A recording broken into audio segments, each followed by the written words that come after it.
exhibition guides over there. He wants us to take some of them and get rid of them ourselves to our own dustbin. Welcome to tonight's. Excuse me, hours are on strike, it's no good taking hours. I'll pay him a bit more money. Well, tonight's meeting is the exhibition briefing. Quiet, please! Shut up! Thank you.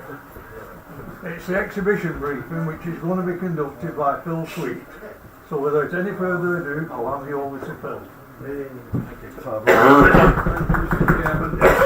Thank you very much for coming. And in particular, can I thank the various wives and girlfriends who have volunteered to help this year, because for the first time since I think 2017 we have got volunteers to actually staff the steward's room and supervise it, so we don't have to spend inordinate amounts of money, and I'm talking 4 figures, on coffee. So thank you. If they're not here, please pass on those thanks to your various relatives. Obviously, I didn't know who would be here or how many people would be here. Is there anybody here who's never actually been to the Sugden Centre? Well, just the two of you. Well, look, very briefly, the Sugden Centre, that's, if you imagine that's Oxford Road, the orange line there, and that's the Mancunian Way. On Mancunian Way there. The Sugden Centre is pretty much where they cross. To give you an idea, there is Oxford Road Station. Okay. There's where we used to be at the Barnes-Wallis building. That's the Sugden Centre. Okay? So, it's very central, but that's the overhead view of the same thing, okay? And when we zoom in on it, that is the exhibitors' car park. It's not greatly big, and they've recently targeted it and put surprisingly generous markings on, which Tony says you are to ignore, because he's got to get in more vehicles than it's designed for. All right, and so be aware of that. Okay. What else? Those green bits, those are public on-street parking. There is no time limit on Saturday and Sunday, though there is on Friday. There's not many of them, but there are some. And I hope that on Sunday particularly we can swamp those so that we've got plenty of room when we come to have the get out. The blue ones are disabled access, blue badge parking, and they're all on the street. Plainly they're not bookable. We've also got 4 bookable blue badge places actually on the forecourt of the venue. Now then, the little green blob that you just hopefully noticed come into being towards the back, that's the official fire rendezvous point for the venue. It's what the centre uses for the gym users and so on. It won't be completely suitable for our purposes if we have to carry out an emergency evacuation. And plainly, one of my main things tonight is to make sure that anybody who's at the venue knows the procedure if we are unfortunate enough to have an emergency evacuation. So, that's that. Down here is the crowd control point. Now, if you stop and think about it, if, for sake of argument, we had 1,500 visitors on a Saturday afternoon, which is very conceivable, it's a bit flaming silly trying to marshal them all over there. We've got to be able to spread them out. Okay? No, you're okay. Now I'll come back to that later on, but that's where they are. Just keep it in mind, really, please. Now then, how to get there? Well, wherever that's where the surgery centre is, and wherever in Manchester you're coming from, then whether it's Oxford Road Station there, or any of the buses, that second red ellipse, that's where the bus stops are. There's about 34 routes there. So, you know, it is easy to get to. If you come by road from the M602 or from Princess Park, up Stretford Road, or from Princess Parkway, you eventually end up on the Mancunian Way, and you have to kind of go round a very sharp exit. You end up on Upper Brook Street. That's the point. You've got to go to Upper Brook Street. And the same applies if you're coming the other way around the M60, or if you're coming from Hyde and whatever, or from the A6. So you get onto, what's it called? Upper Brook Street. Turn right there, and you end up at that point. That is the only way into the venue if you're driving a car. Okay? Now then, when you get there, there's a cycling centre. You're at the junction. Sorry, before I can't emphasise this enough because I'm not paying if you make a mistake. Right, that's the bus gate. If you go on the red marked roads, you will get fined. I know that. Rolf knows that. Who else is? I know. Not guilty, Your Honour. Right, so if you drive, for God's sake, avoid those, please. You have to go down Grosvenor Street in the direction of the Green Arrow. It is a one-way street. And at the end, you turn right, and then right again, and that takes you into the exhibitor car park. Okay. If you're parking at one of the multi-stories, then you've got to walk to the venue from there. But I'm not worried about that. How close is the nearest multi-story? 300 metres. 300 metres. I'll show you in a moment. Right. Now then, getting away from the venue. There's the venue again. You first of all go up Sydney Street. It's a one-way system. You have to go that way. You turn right into Grosvenor Street, right again into Oxford Road, as shown, and then you've got to decide which way you're going home. If you go down to there, that's Charles Street, traffic lights, the first set of traffic lights, and you can turn right there if you're heading for the A34. Okay. If you're not, you go on to the next set of traffic lights and you turn left. Anything else is terribly expensive. Oxford Road Station. Right?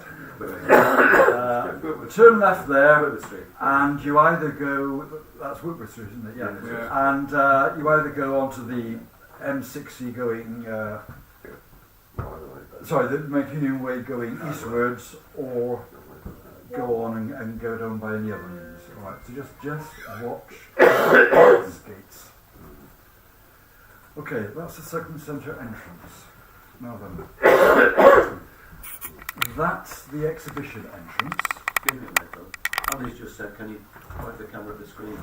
I know, but the front camera's failed unfortunately, and it's not a very big picture I can get of the screen. Very good. Well, it's more important that people watching see the presentation than see my ugly mug. Alright, because all I'm doing is talking. And if they can hear me and see that, that's rather more useful.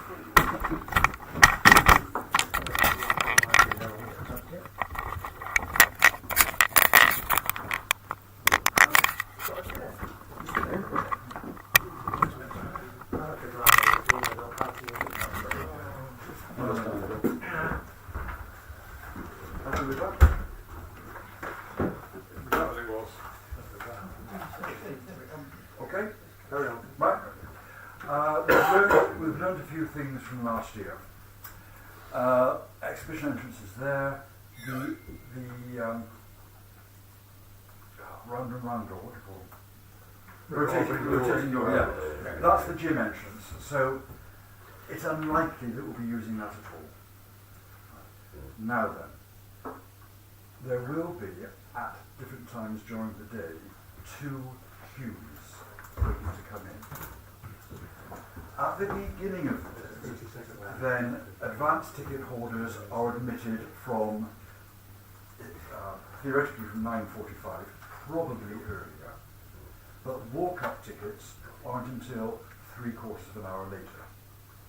So if there are 2 queues at 9:30, it's because some pillock can't work out the right time to arrive. Simple as that. Now, the advanced ticket queue will be on that side of the venue, and in fact will go down in front of the side of the venue, as you'll see in a moment. And once they've gone through the door, they will be turning back on themselves because the advanced ticket desk will be in the front part of the lobby, pretty much backing onto those windows. That's where the advanced ticket.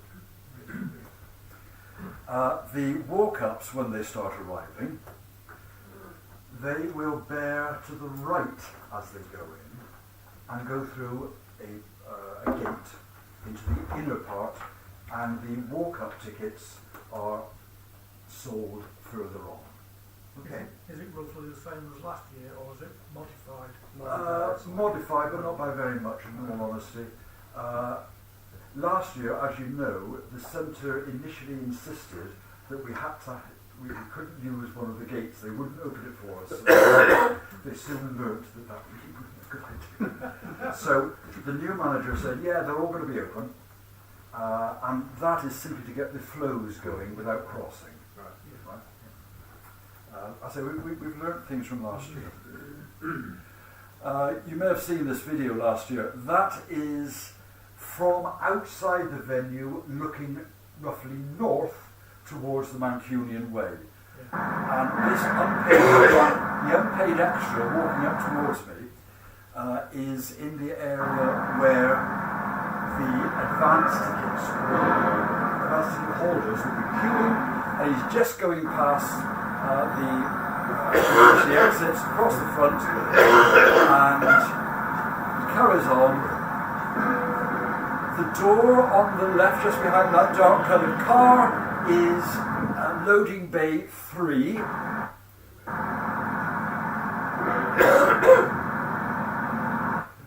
The one that he's heading towards, this is my computer, it really isn't.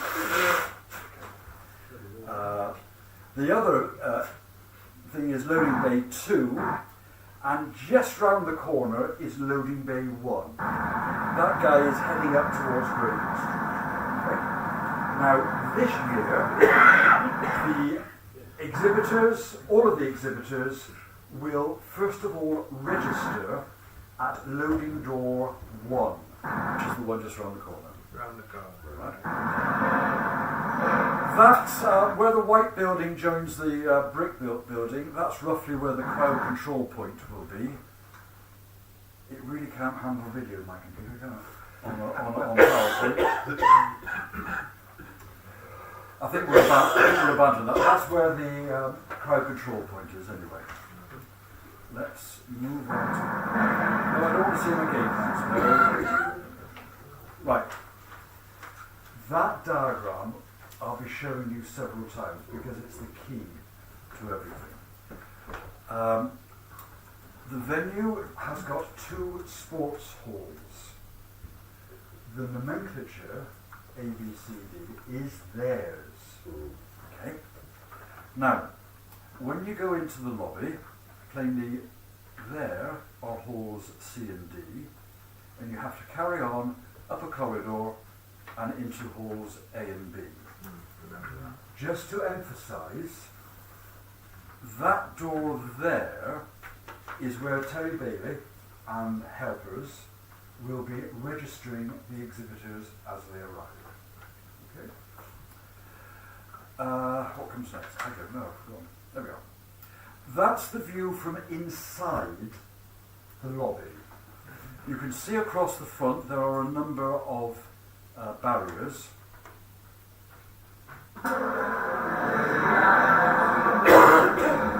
And very hard all sports very you see the barriers, that's okay. Pan around, no, it's given up the ghost on that.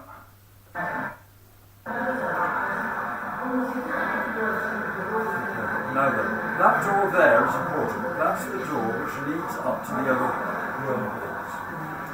There's hall C and D, and we're back facing back to the front.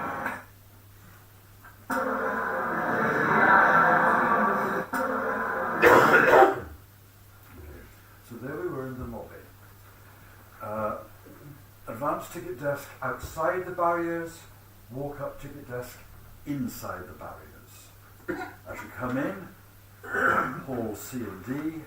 If you go straight on, that's the rest of the building essentially. These steps here lead up to the steward's room. When you get to the top of these stairs, you have to turn 180 degrees to your right to go around the corner. Right? Okay, that's hall C and D. You obviously can't see the details from where you are, you don't need to. The brown blobs are layouts. The blue blobs are traders. And the green blobs are anything else. Okay. Now then, you will notice that there are two very unusually shaped layouts there.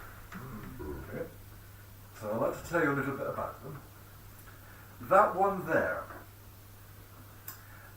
it's basically, including the area around it, it's just over 7 meters square. It's an HO meter gauge layout, which has 5 stations, that's 2 termini, and 3 passing stations. It's come from Devon, and occasionally it makes an appearance about 4 or 5 times a year at the Picorama near Heights. Right? It's designed to be operated by the visitors, all of the visitors, not just the children, the adults as well. Right? I think it's going to prove very popular. The catering area is just there. I'll talk about catering in a bit. The others, yeah, well, they're layouts.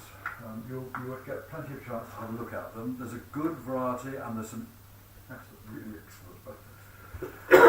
This one down here, which looks like an umbrella, is actually a circular layout built by Peter Goss. Yeah. It was at Hazel Grove in the area. Oh yeah. So I'm sure that quite a number of you will have seen it. And anyway, if you know Peter Goss's work, you know it's good. Okay. Buildings are wonderful. And this is just there is another layout which I'll be showing you in a video later on. Well, I will attempt to show you hopefully later on. So there we are. That's hall C and D. The caterer this year is a different company. And Peter Radford has negotiated a sensible menu. The golden rule when we first started negotiations was no fancy coffees and no food cooked to order. Okay. And we have made it abundantly clear to the company that we don't want them to compromise on quality. They have their own standards, but we do want it through a quick throughput. That is the key. How many routes can the public take to the catering? Is it just the one? Not to come from both sides, are they? No. We'll sort that out by signage. We'll sort that out by signage. I would imagine subject to confirmation on the day with the caterers. I would imagine that they'll probably be coming down here and that way around, but it may be the caterers want it the other way around. I don't know. That really is the caterer's call. But what they have said is that they will arrange it so that the drinks come first, and then people who don't want anything to eat just nip round the queue, straight to the tills. Right? We've emphasised again and again that we've got to have a quick throughput. Okay. Any other questions before I go on to the next? Will there be sitting areas in that area? Yeah, just there, where that dotted line is, just there. Right? Yeah. That bit there is actually reserved for families with children. Okay. Going back to the foyer, I noticed that a few students tried to winkle their way in. Yeah, okay, so what? So what? They'll be ringing their back. So I appreciate what you're saying. Yes, there will be some of the gym users who get in without being paid. We can't do anything about it. It's not worth worrying about, and it sure as hell would be very difficult to stop. If you remember last year, we tried putting wristbands on all of ours. Yes. Oh yes. Having completely not noticed the fact that since most of our visitors have got overcoats on or whatever, you couldn't see the wristbands when you put them on. So telling them apart, it just ain't worth the effort. It just ain't worth the effort. If you think about it, we're not losing any income because they wouldn't have paid to come in. That's right. No, true. Bill, Yep. just a quick point. Sorry, I couldn't see where the voice was coming from. Is there a discussion at some point about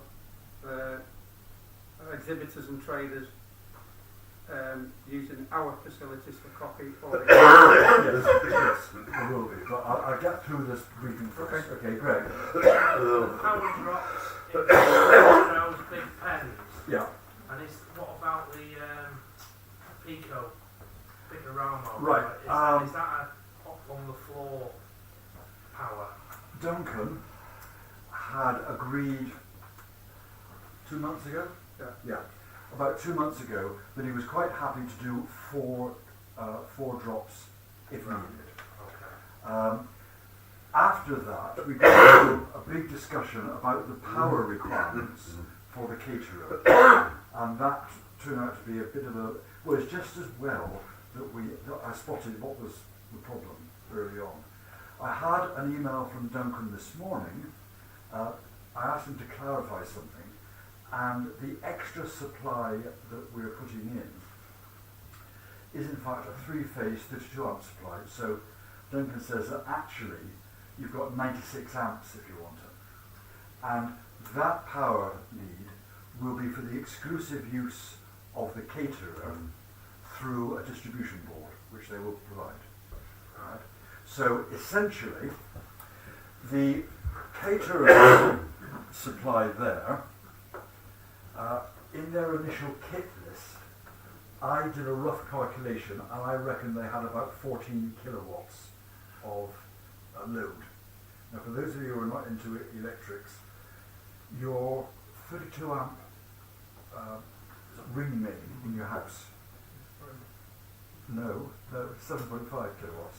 You can run 7.5 kilowatts off the ring main, which is a shower, but remember that each kettle you've got is 3 kilowatts. The caterers have got 3 boilers at 3 kilowatts each. That's 9 kilowatts. They've got a fancy, what do you call it? Servery tray thing, 2.5 kilowatts. Believe me, there was a problem, we have solved it. I'm sorry to ask this question. Steve, should you be here? Seriously? I've done the test. It's not COVID. Well, it might not be COVID, but we don't want to lose everyone with colds or whatever. Are you okay? Well, if people are concerned, I will go home and log in if you. Might be better. I should have brought a mask and probably. It's not good, is it? Have you got a tourniquet?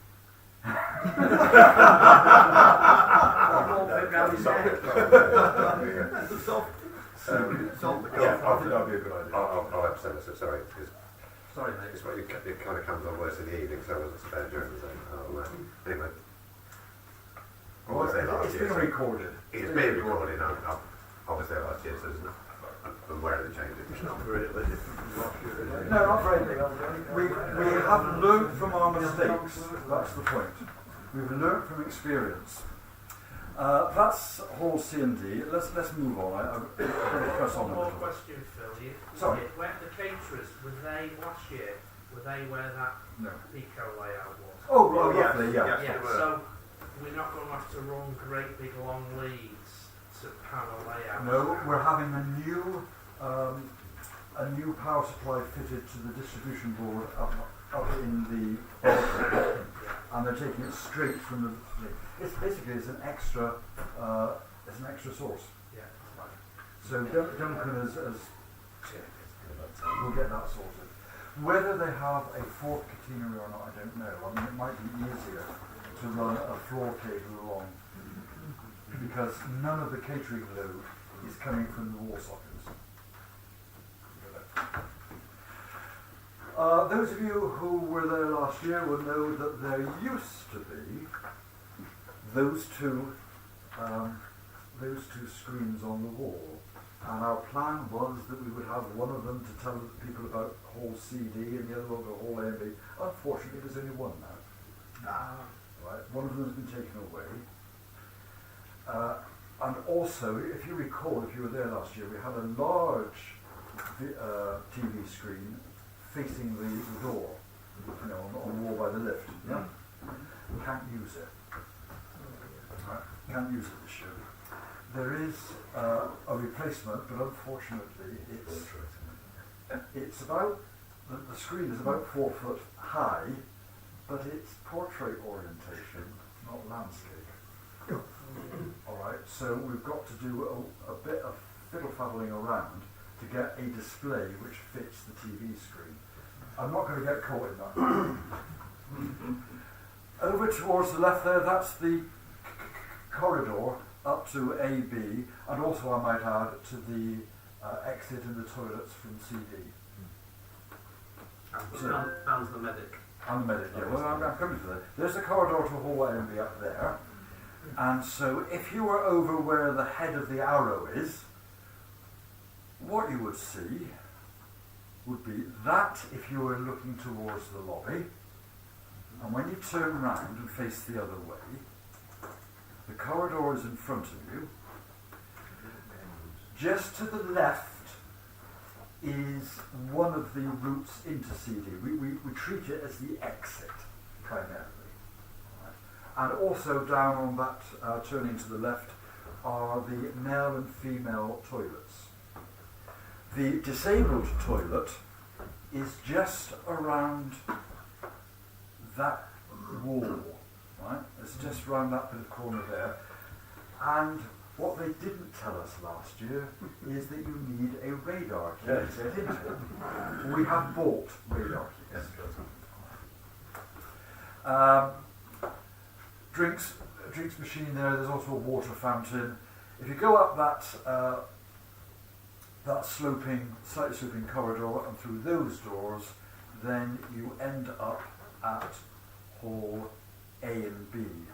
Now, in this diagram, that door is down there. Phil, what are you talking about? Where will the radar keys be held in case somebody asks for one? The stewards on duty will have them. Primarily, they'll be in the foyer area. I think have you got 4 or 2? I checked that. But we need radar keys available in the foyer and also in Hall B, as you'll see in a moment. So there's the other hall. It is bigger, despite what Beth says. It is bigger, and it's pretty ordinary, really. You've got 2 pens of layouts. The orange ones are MMRS stands, and in response to requests from last year, I'm learning from our experience.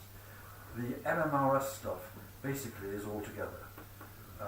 Demo desk, competition stand, membership stand, society cells going down there. But because it's all us should we say that the boundaries between one stand and the next are very fluid, flexible. Over there is something else which we're providing, that's the part providing, and that's the scale and gauge exhibit, which is being put in as a result of a question from one of our visitors back before COVID in 2019. And it was a lady, and she said, could you kind of explain what you mean by O and N and OO and all that formula, and, you know, and gauge and scale and whatever. So that's what it's about. We've got 2 locos from the Urmston Model Engineering Society as study exhibits, a Royal Scot and some sort of narrow gauge industrial one. And I honestly don't know what it is. The point is that although they both run on the same track at they're built to different scales. So that's what the thing is about. Okay. Well, I'm here. That's loading door 1, where the registration process will take place, and each stand has been allocated to a particular loading door. Okay.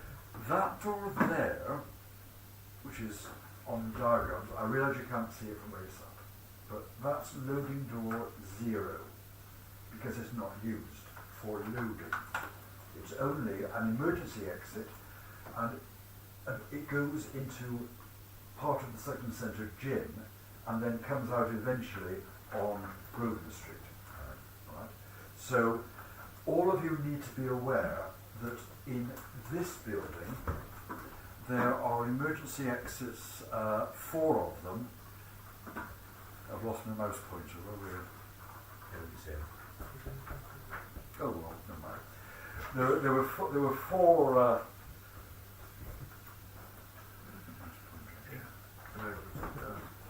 So never mind.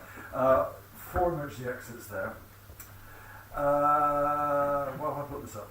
I can't remember. There's the same diagram again, reminding you of where things are. So if we have to have an emergency evacuation, then we'll go into the details in a moment. But the public, not the exhibitors, the public are ushered towards that crowd control point.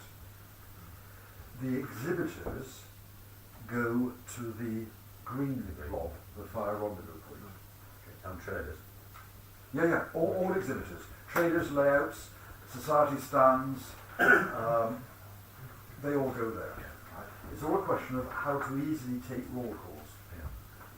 Bill, can I just ask, if loading, if the registration is at loading bay 1, Yeah. that's effectively diametrically opposed to where they will arrive to get into the exhibitors and traders car park. Yeah, but it's in the one-way system. You see, last year we dropped to a decliner, because last year I'm going to have to go up here to do this.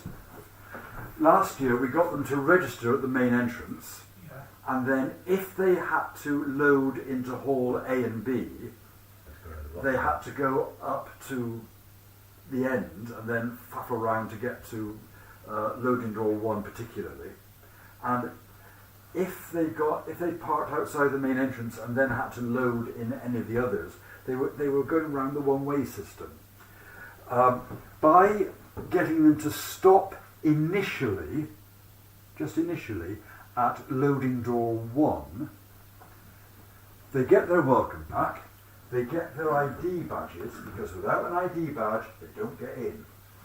All right?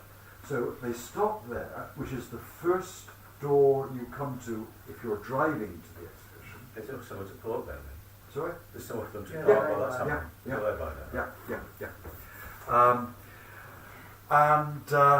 Then they go from there to whichever loading bay is appropriate. Now then, if they are exhibiting in halls A and B, they will be using one or other Oh, there it is. Ah, I found it back. Right, there we are.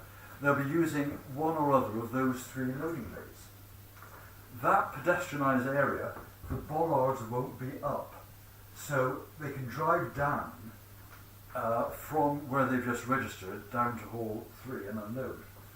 They cannot, I'm afraid, carry on that way. They've got to get out again. They've got to back out. Got to go up round the car park and back down again. No, let me finish. They cannot, you cannot, it is not possible to drive down there and out of the car park. That ain't possible. Right. So, if they unload in one of these 3, then they have to reverse out to here, which means they will need a banksman. Okay? That's one of the steward duties. And then having got back to there, then they go around the one-way system, and having unloaded, they go straight to the car park. If they're loading into these 3 doors, then I think there may be a little bit of reversing in a one-way street. Not that I'm advocating that, you understand, or even condoning it or anything like that. But Just bend the rule. that's the reality of it, isn't it? And I do think that it will be easier to do it that way. And certainly, we must enforce the idea of no badge, no entry. That's absolutely essential. Right, moving on a bit. Oh, we're having an interview. Oh, Not an interval, an interlude. Interlude.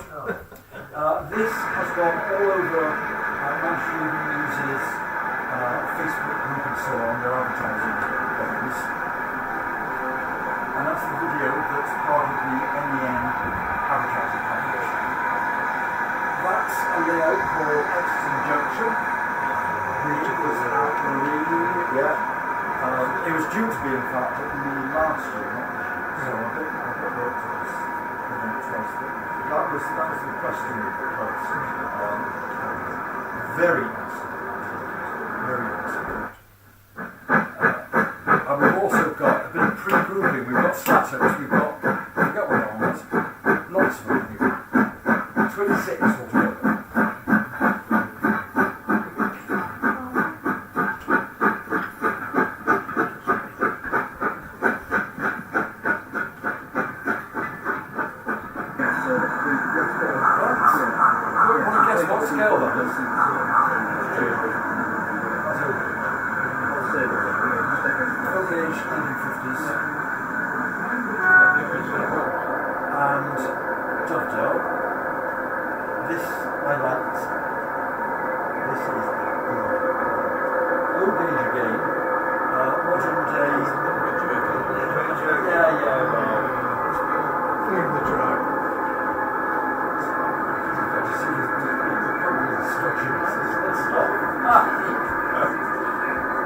But it's there, and it's quite a large post-privatisation O-gauge layout. And trust me, there aren't many of those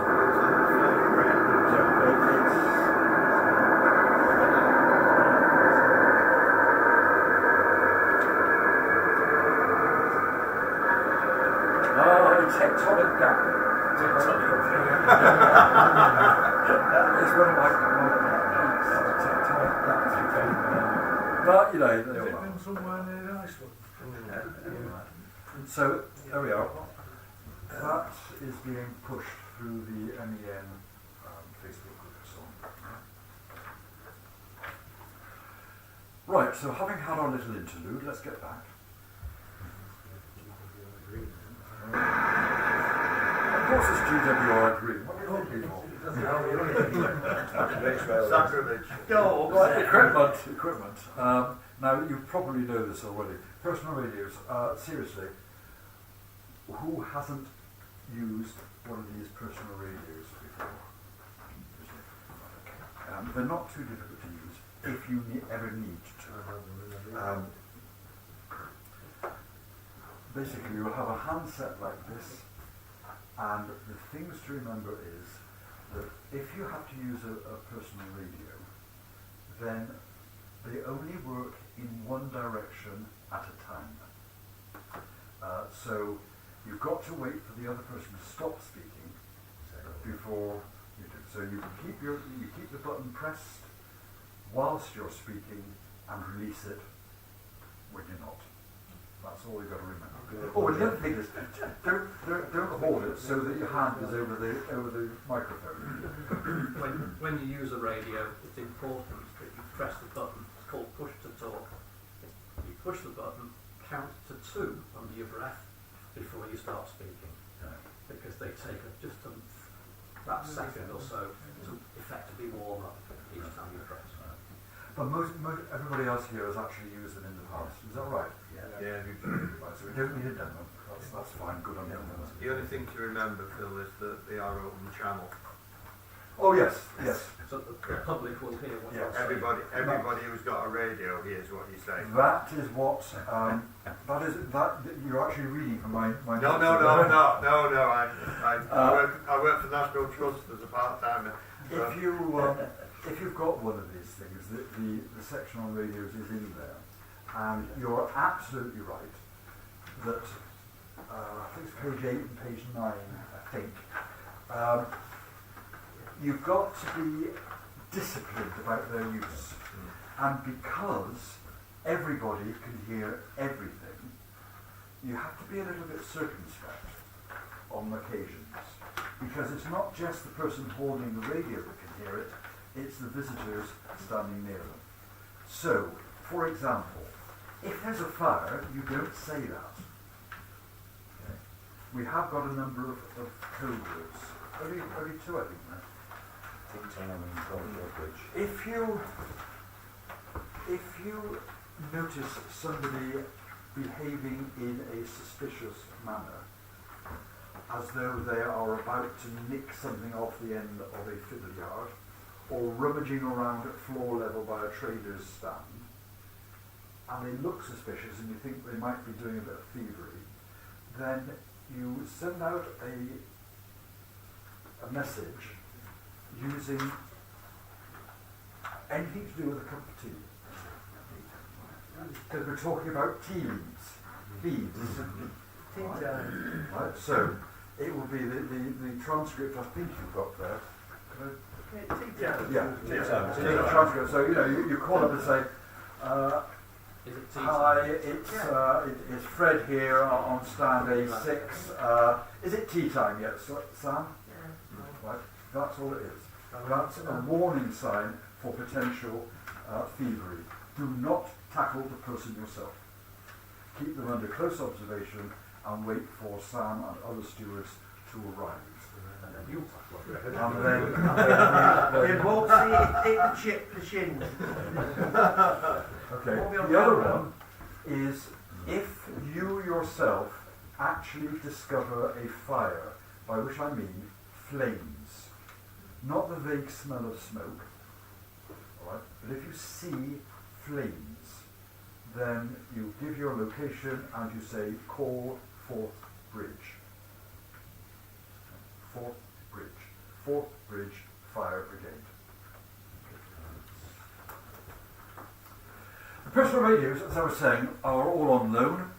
There will be about 30, and they must be signed for each morning, and they must be signed back in the evening, so they go on charge, and if you're passing from one to the other, in the evening certainly they've got to be disinfected, anti-bac, and really if you're passing a radio on to your relief, then you should really anti-bac it as well.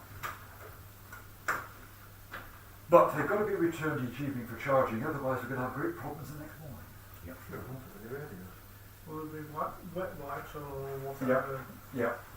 Locally, where will it be? Steward's room, information desk, and tea desk. Okay, that's the sort that you'll be using. I think that's all finished. That is just a copy of what's in the little extract you've got there, so I'm not going to go on about that. We don't need the wristbands. We're only using wristbands for pass-outs. Okay? We are not using them for everybody who comes in, but if anybody wants to go out down to the pub, wristband. I'm not good to say, Tom, I'm not going to bother showing the video of how to put a wristband. But if anybody wants to, they can see it afterwards. There are two colours. Yeah, one for each day. Yeah, the red and the yellow.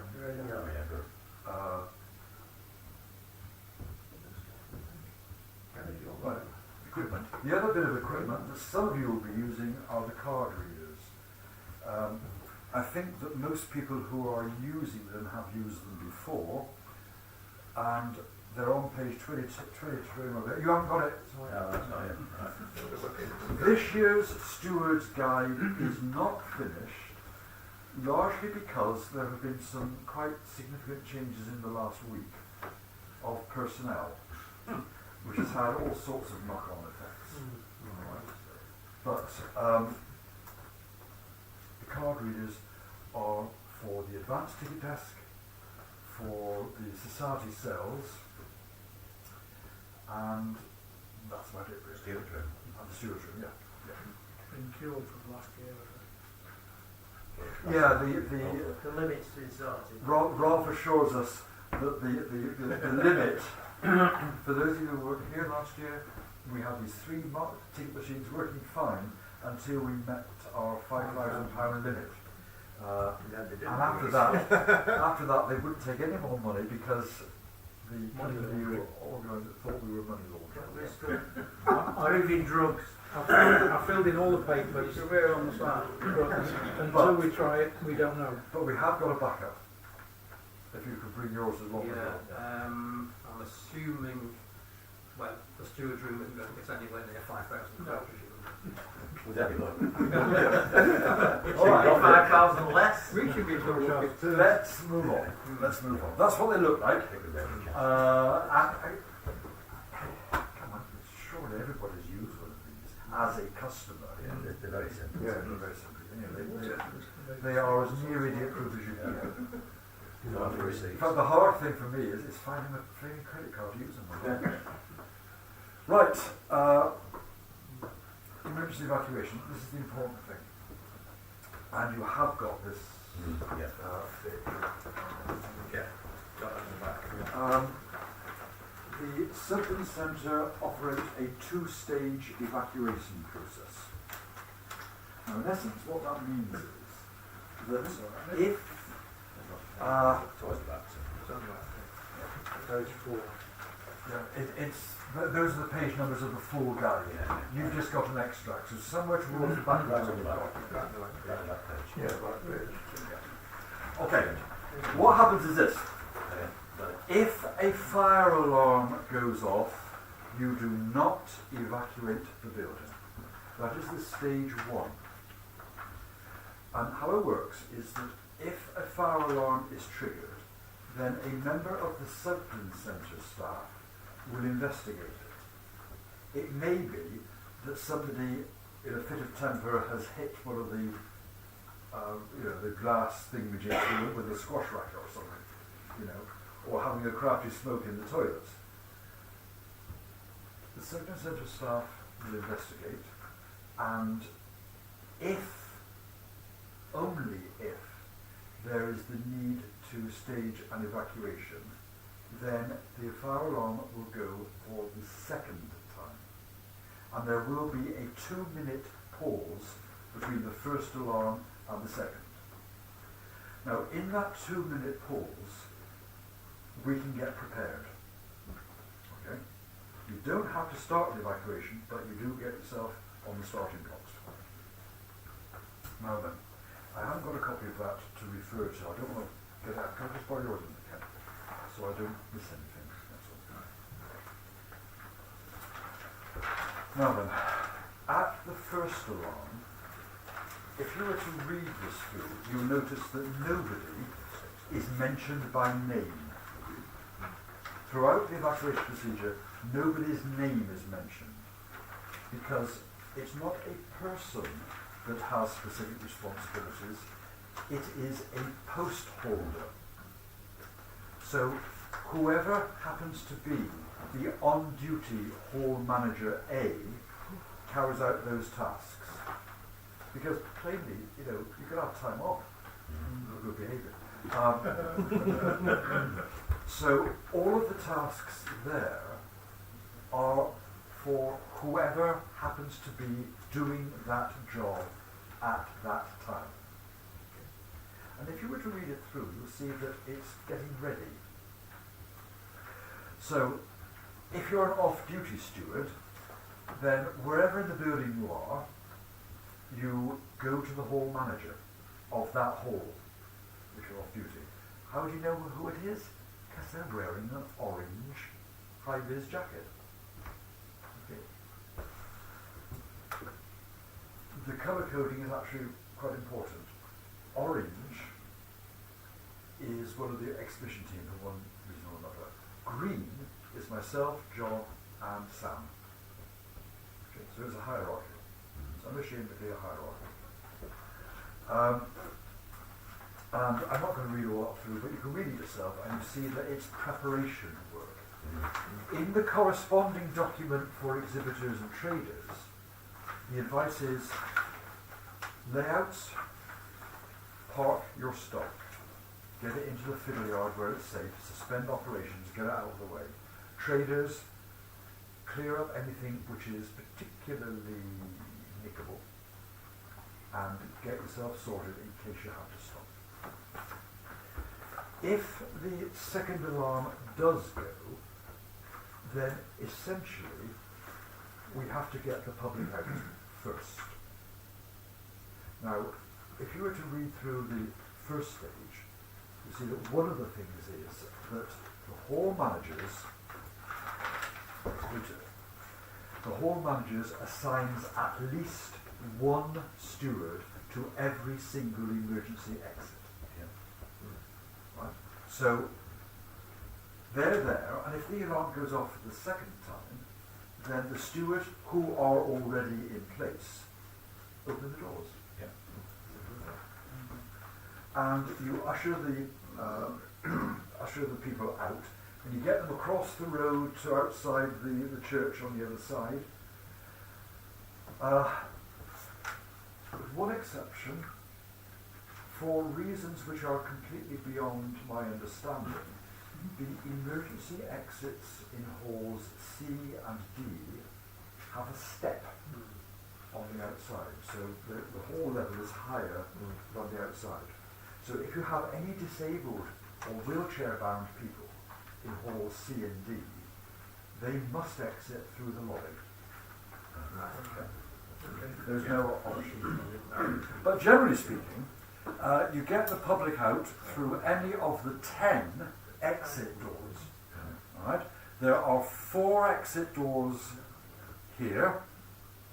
There is the lobby exit, and then there's the other ones down here and there for that matter. So you get them out, and you direct the visitors to there. And if there is a second fire alarm bell, then by then the lobby manager will be there supervising with assistants, and the exhibition coordinator will be there, and the transport manager and the assistant coordinator will be there blocking the road. Because if you've got 1,500 people, Whichever way they want. but if you've got 1,500 people milling around in Sydney Street, then you don't want any vehicles coming in there unless they're emergency vehicles. Right, so it's all kind of great. Would it be worth taking some cones out Yeah. to do that? Yeah. Have you thought of that? Well, actually, action at first alarm, preparation, where are we? Assistant coordinator and transport manager collect traffic cones and warning signs from the cover behind the catering server and take them to emergency exit 47. So yeah, you got it on here. Will the first alarm be continuous? Yeah. And then will it go to a second sound, different sound? No, it's the same sound, but it goes, it's silenced after about 10-15 seconds. Right. And then the second one, I think, is continuous. Or does it warble? I haven't had a demonstration, so I don't know. It's likely to be continued, isn't it? Yeah, they did do a demo for us last year, Yeah, can't remember. and I think on Friday we'll ask them to do it again. This is I think that's a good idea. It's worth bearing in mind that if anybody opens a fire exit, Oh yeah. if anybody opens a door that hasn't been disalarmed, there is also a separate sound which warns the people on the reception desk that a door has been opened in the building somewhere. That's a That good. is not a fire alarm. Yeah, that's a good point. We'll definitely get the centre staff on Friday to demo the two different sounds. Okay. Obviously, the corollary to that is don't go through an exit door that's closed and all. Okay. So that's got rid of the step on where the caterers are. It's level now. Oh, is it? Yeah. Oh, well. We had a couple of accidents there last year. That can be a exit from that hall. Yeah, except it goes into the car park, and because it goes into the car park, it may be a bit difficult to get wheelchairs around the rather closely parked vehicles. So I think we'll keep it. I think you're better off bringing them down to the lobby. Yeah, I think we'll keep it as set. Yeah. As set. It would be a long walk round, wouldn't it? Yeah. It's We'll not for keep- disabled people. Let's move on. We'll keep This it all as set. depends on where the fire is at the time. Oh yeah. Oh yeah. Remember that. If your bum's on fire, you get out quick. Very succinctly put. Fair enough. Yeah. Now then, if we are unfortunate enough to have a emergency evacuation of the building, then at some point we've got to get back in again. Now then, that chart there summarises where people go. Okay. I'm not going to go through it now. You've got a copy, but it's where you are accounted for. There is a signing in sheet, and stewards, helpers, you need to sign in the morning. Okay. And that summarises where you should go and who you should report to. So, for example, if you are, well, actually, as an MMRS members, you're probably going to be stewards, so you've got individual things. But in general, each stand, each exhibitor, layout, trader, whatever, they go to the green spot, the fire rendezvous point, and the team leader for that stand takes a roll call, and once they've accounted for their stuff, they tell the exhibition coordinator. Right. That's, I think, a sensible way of doing it. Get back in the game. Two-stage return.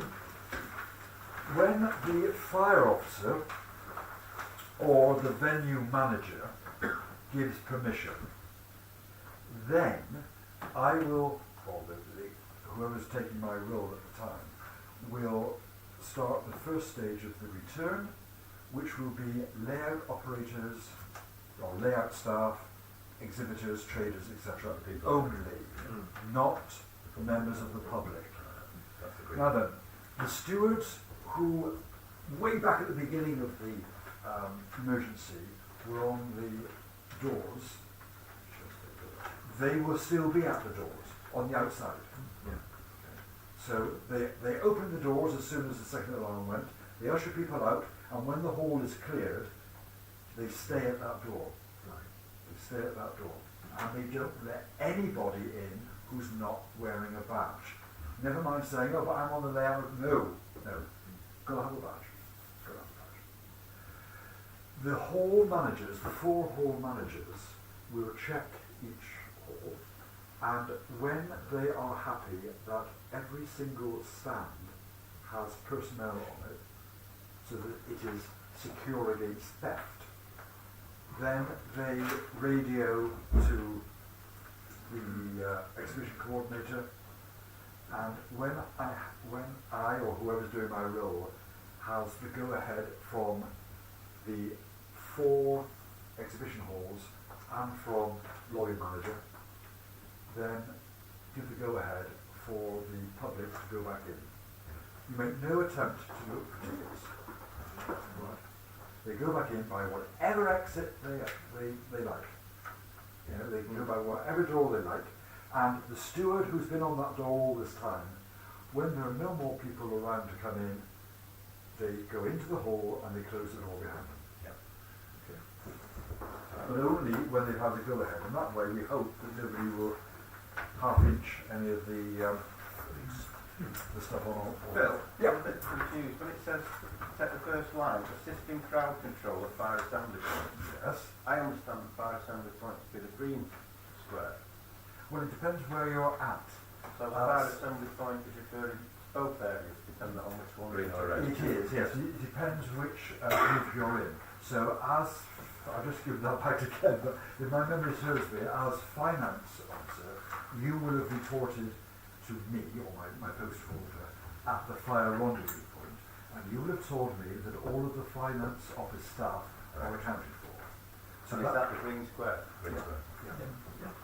If you were one of the other stewards whose duty was to go to the crowd control point, then you'll be helping, well, I'll be in charge of one and Sam will be in charge of the other, or whoever's doing our job at the time. Phil, I've been reading your chart at the table, and I noticed that you make reference, first of all, staff manning MMRS stand, report to hall manager D, and staff manning the demonstration stand, report to hall manager D. No, that's wrong. That's from last year. Right, I just... That's a typo. I haven't spotted it. So thank you very much. That's a typo.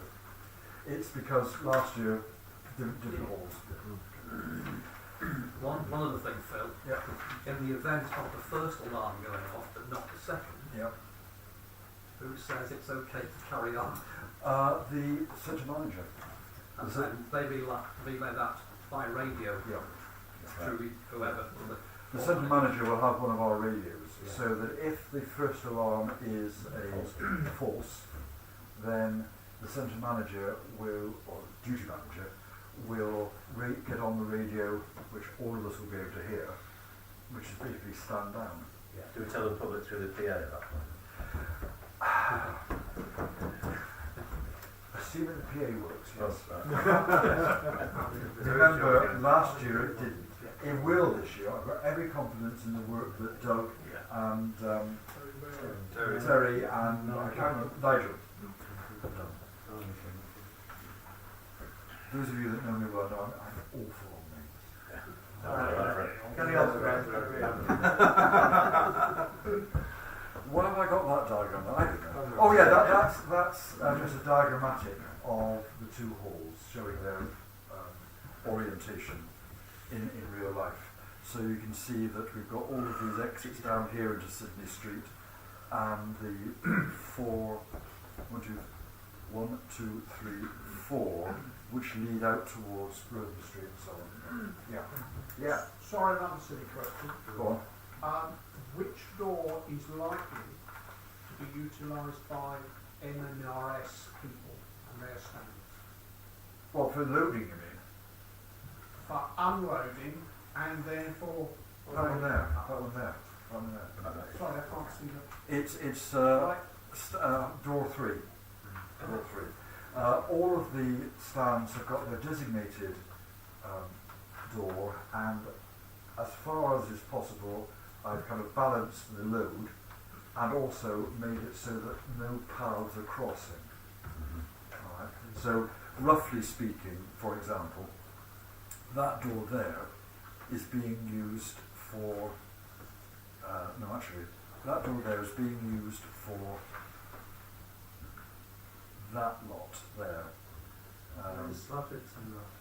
Yeah.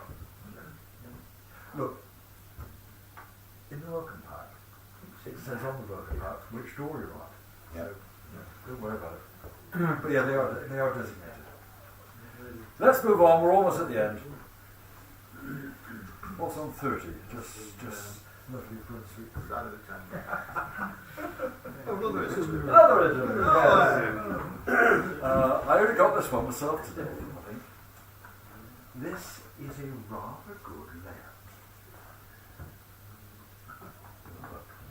Warren Street. No, York Station, from the inside. 2 millimetre scale. 2 mil scale. Now then, this obviously I make for YouTube today. I'm not editing it now. I'm going to go for about 5 minutes. So whilst it's going, you can see it's 2 mil fine scale. It's built by Peter Hermit. Some of you may recall way back when, in Barnes Hall, it's 2015 I think, he brought his Laramie there. With the turntable and the big boards on. Same guy. It's very versatile. Changes scale. Yeah. And the really nice thing is that I didn't. That layout is booked after Alice Soul left. It's one of the ones I picked up with him. And in an email of acceptance, he said, yeah, practically, I always like to support the national show. Yeah. Now, I haven't seen it. I've just seen the picture. See the fine scale. How big is it? Well, I mean, it's 2 meters. It's not a lot, but it's about 12 wide. It's still big for 2 mil. Yeah. Well, you wait till you see the track plan. Yeah, it's really good because you can see a train is exiting there. In a bit, it will come back in the opposite direction. It is really very clever, and the building of those cantilever roof things.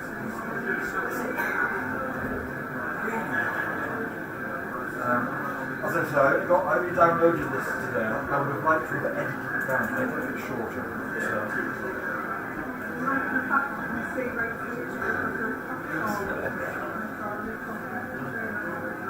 So it's a novel concept, putting the visitor inside the station.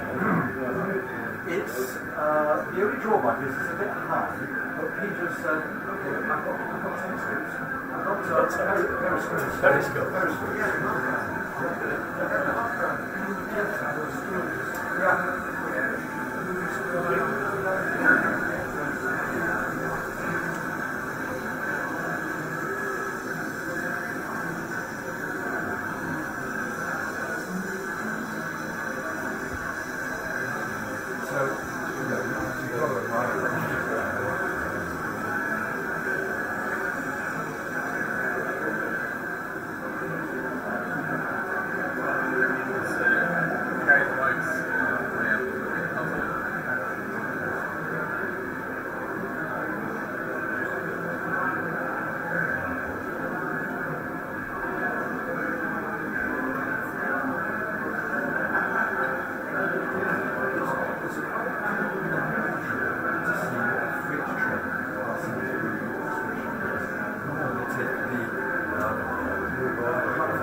And also gives the dimensions. I couldn't remember off the top of my head, but there you can see that overall it's about 411. And I confess, I spent ages kind of tracing the Yeah, you can see how he does. Felt the blue line round and. yeah. Now the interesting thing is that we've been in correspondence. He said it's best if you can put us on a corner, because apparently the fiddle yards attract as much attention as the city. Yeah. You can see why. We always do that, don't we? Hover around. Yeah, we always like to look at fiddle yards. That's ingenious. It is really clever. Questions? Oh yes. Yeah. We're going to break in a minute. Now look, what I planned for the rest of the evening, we're about on schedule. There is some cake, and there eventually will be some tea as well at the back. I wonder if I could just add a personal note here.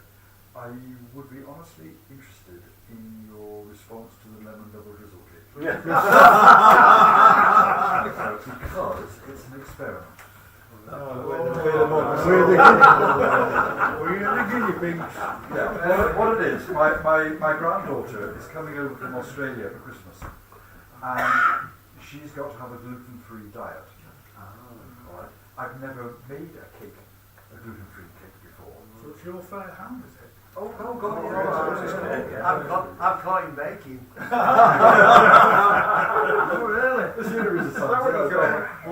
So seriously, there's come again cake. That's standard. Many of you here have had that before. But the lemon drizzle, I'd appreciate your trying the lemon drizzle. So I do have a question. Yeah. On the day we arrive to help our instruction on which end, do we go through the lobby or do we go through the exit door in the fire door in the wall? Well, it depends on the day. On the Friday, then it frankly doesn't matter as long as you've got your badge on. Right. But on Saturday and Sunday, MMRS badge, yeah. Standard membership card. Yeah. On the Saturday and Sunday, you go in via the lobby and sign in. Is there a certain time which we need to arrive by as such? Depends what shift you're on. I'm doing all day. Oh, right. Well, even that. Where will the signing be? Just a second. Let me put it on. Even that depends on which shift you've been rostered for. Now, Nigel Primack is doing the rosters, and that leads us on to something I want to bring up in just a second. So it may be that you decide that you want to join the very early shift at 8 o'clock, because I assume that you'll be. Yeah, I'll be there. Right. Personally, I'll be arriving at 8:30, but other stewards may not arrive until 9:15, but no later, because we have to be ready to open at 9:30. Right. Those of you who've done it before know that we know we're going to have queues outside. And so, before the official opening time, when it is safe to do so, we will open the doors to the public. And before that, then there will be some staff, myself included, who are pre-processing the advance tickets, so that we could get to about 80 before the doors open. Yeah. So normally we will have pre-processed about 80 advance ticket holders, and so when the doors open at 9:35, the first 80 go in straight away, and then we work very hard to get the queue down as quickly as possible. So, in answer to your question, it really does depend on when you're rostered. And you won't be working all the day. All we ask is that you agree to do 2 shifts and you tell us that you're going to be there. That was the real problem last year. We're on that now, Joe. Well, no, that's why I'm going to go on to volunteers, that. Yeah. Now, over there is, I did miss out Verity, I apologise, but we have got a list there of the members and their family members who have volunteered. I'm still waiting for a few more, but I think we've almost got enough for our own staff, our own members to do the policing. We've also got an offer, which I confirmed this afternoon, that Hazel Grove have got some of their members ready and willing to act as stewards for us. So one way or another, this year we've got a roster, or we will have a roster. I'm sure you appreciate that because of the need to ensure the safety of the public, it isn't acceptable for members to turn up and say, oh, I'm here now, I'll give you a hand. You've got to know that you've got the staff beforehand. Last year, we didn't have that assurance in advance, with the result that we brought people in from other societies, which cost us money, and then people turned up. So on Sunday particularly, we had far too many staff. Right? And that was because last year people didn't do what you would have done and say, yeah, I will be there on such and such a day at such and such a time. And I thank you most sincerely for that. Because without that knowledge, Steve Little put out an appeal for staff for the Sunday on either the Friday or the Saturday. when Last year. yeah, well, That's probably why I had to make people on Sunday. possibly, but I mean the point is, Malcolm, that we didn't that in advance. That was the thing. Now then, that list there may not be complete. Right? It's possible I've missed people off. And if I haven't, please add that on. Please add them on, that's all. And then Nigel Prammack is going to do a roster, get it all sorted. He knows what tasks have got to be covered, he just doesn't know who's going to do it. It's a two-stage. There was a hand up at the back, I don't know if it's Jeff or Ian. Jeff. What's the arrangements for the Friday morning for loading up here? Because some of us are tied up at the hall. Right, okay. And That is still being, well, no. We now, in the last 3 days? Yeah. Last 3 days, the transport arrangements have been reworked. And we now have 2 men with bins, right, coming staggered. So 1, 10, 1, 11. What? 1, 10, 1, 11. So a man with a van at 10 o'clock here, and a second man with a second van at 11 o'clock. Right. Okay. But that was literally booked Wednesday. Yeah. Wednesday, right? It's breaking news. So that, in essence, is what will happen. Will we do more than one room? No. So those 2 men with their bins will each do 1 run up to the but plainly we staggered them because, well, we can't load 2 vans at once. So we will need people down here to load up the vans from 9 o'clock on Friday, and that goes on the thing, and then those people, having loaded up the vans, will then kind of migrate up to t'other end to get the other jobs doing. In essence, a party to be confirmed down here loading the 2 vans. From 9 o'clock, another party up at the Soton Centre marking out the hall. When the first van arrives at about 11-ish, quarter to 11-ish, then that van will have all of our impedimenta, the barriers set up, all that sort of loading. We need a loading up there. So we will need helpers from about 10:30 or so up at Soton Centre. So you see, again, coming back to what you were saying, if on Friday you were available only from, say, 11 o'clock, then you'd go straight to the Soton Centre. But if you were available only up until lunchtime, you've come here. You know, there's got to be a bit of give and take. And I have got a list of what the tasks are and the approximate timescales, but the list I've got from the timescales were based on a hired man, not a man and a man, so yeah, we changed. So, no.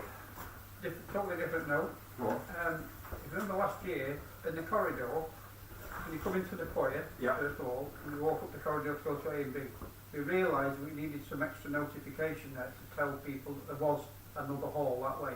Yeah. Is that going to be sorted this year? Well, I think Stuart it had could something to be. do with that last year. It could be, but at the moment I deliberately haven't because of cost. Right. Right? A pull-up banner, it would be possible to get one. It's £50 I'm trying to save. Right. I'm not.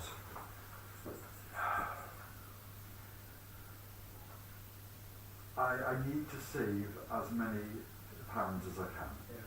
Some of the things are in the garage, have we? No, go. No, And see, the trouble is Oh, no, that any okay. such sign would need to be a roll-up banner like that would need to be custom made for that purpose. Now, what we can do at low cost is to have a Placard on a stick. yeah, basically. But we'll see. We'll see. Can I just say, by the way, that I suspect from the feedback from visitors that not all visitors were given a guide when they came in. Very good guide. Last year. Yeah, last year. So look, if you're on the door, all right, Yeah. every visitor gets one of these. Right?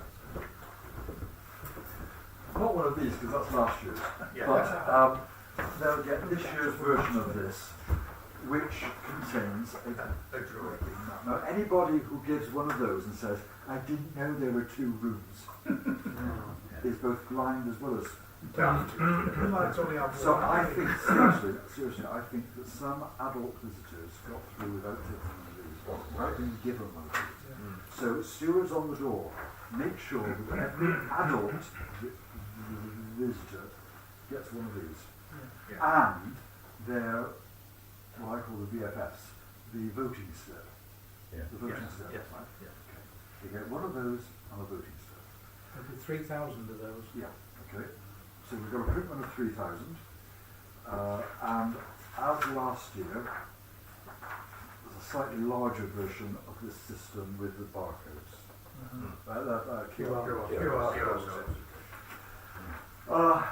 Every child visitor gets their child quiz entry form, which is one single sheet of A4 paper, and a pencil. Because without a pencil, they can't do the quiz. So, did you know that those pencils are still sold in boxes of a gross? No. There we are then. One gross of small pencils. Do you realise you can get them for free in Screwfix? Every time I go. Every time I Well, the spurs at Costa. Okay. Two separate voting boxes this year as well. Yeah. One for the children, one for the adults. Do we get badge holders? Yes. Yes, and guess what, Martin? Martin, in a moment, you're going to make them. Oh, there we are. So, for the rest of the evening, tea and cakes, yeah.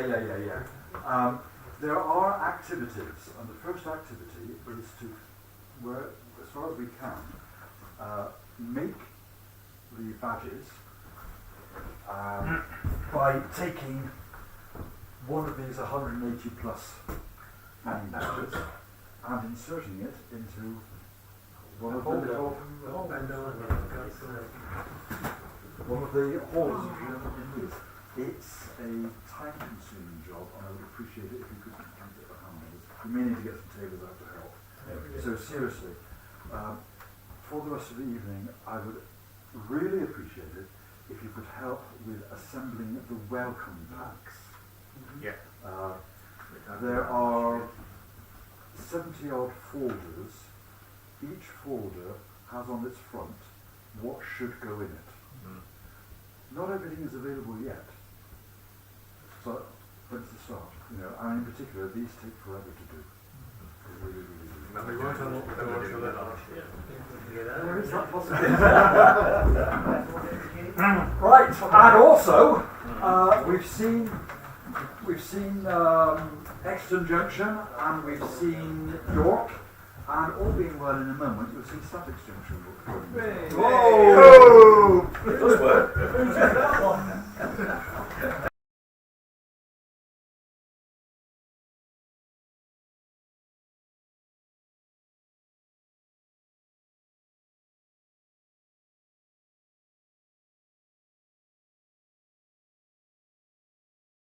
I assume they can see it here.